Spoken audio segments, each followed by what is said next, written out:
ঢাকার চারিদিকে ঝলমলে আলো, কিন্তু মিরপুর ১ নম্বরে এমন একটি গলি আছে যেটিকে সবাই চেনে অন্ধগলি নামে। নামের পেছনে রয়েছে এক ভিন্ন ইতিহাস, যা আজও অনেকের অজানা। ৯০-এর দশকে মিরপুর ১-এর এই গলি ছিল অন্ধ ব্যক্তিদের প্রধান সমাগমস্থল। ভিক্ষুক হোক বা কর্মজীবী, অন্ধরা এই গলিতেই একত্রিত হতেন।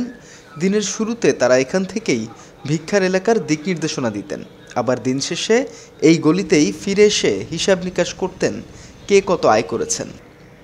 গলির পাশে ছিল অন্ধ কল্যাণ ট্রাস্ট। সেখানে অন্ধরা চক তৈরি করতেন এবং সহজে চলাচলের জন্য এই পথকেই বেছে নিতেন। ধীরে ধীরে অন্ধদের আনাগোনার জন্যই এলাকাবাসী গলিটির নাম দেন অন্ধগলি। এটা আসলে অন্ধগলি, আগে অনেক অন্ধরা এখানে থাকতো আর কি, আসা যাওয়া করতো। এখানে অন্ধরা এসে এখানে ভিক্ষাবৃত্তি করতো আর কি। এই কারণে অন্ধগলির নামে পরিচিত হয়েছে আর কি। আমি এই গলিতে আছি আজকে 23 বছর। এইখান দিয়ে আমরা অন্ধরা আমাদের এই গলির ওপর পিঠে আমাদের অন্ধ কল্যাণ, ওইখানে আমরা যাইতাম। এই পথ দিয়ে আমরা আসা যাওয়া করতাম। এই পথটা আমাদের জন্য ভালো আসছিল। তখন এই মুক্ত বাংলা ছিল না, শুধু আমরাই কিছু অন্ধ মানুষ যাতায়াত করতাম। আমরা ওই অফিসে চাকরি করতাম, আমরা ওই সময় চক তৈরি করতাম। এখন তো আর চক নাই। ওইভাবেই আস্তে আস্তে এই নামে আমাদের এটা এখন অন্ধগলি বললেই সবাই পরিচিত হয়ে গেছে, অন্ধগলি বললেই সবাই চিনে। হ্যাঁ, এক নামে সবাই চিনে।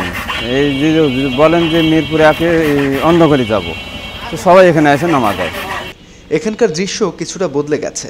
কল্যাণ ট্রাস্ট বন্ধ হয়ে যাওয়ায় অন্ধদের সংখ্যা কমেছে, তবে ইতিহাসের চিহ্ন এখনও মুছে যায়নি। এই গলিতেই বসে আছেন বিল্লাল নামের একজন অন্ধ ব্যক্তি। জন্ম থেকে দৃষ্টিহীন হলেও ভিক্ষার পথ বেছে নেননি তিনি, বরং একটি ছোট্ট ভ্রাম্যমাণ দোকান চালিয়ে জীবিকা নির্বাহ করছেন।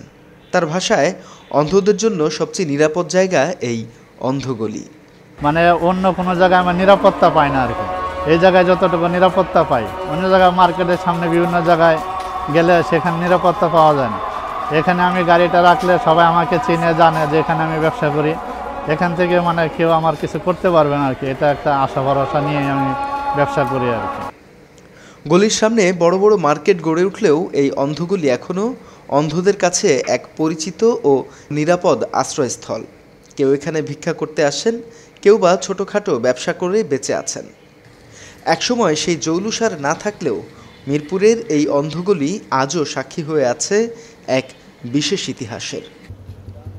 তথ্যচিত্র নয়ন আলী, মাতৃভূমির খবর।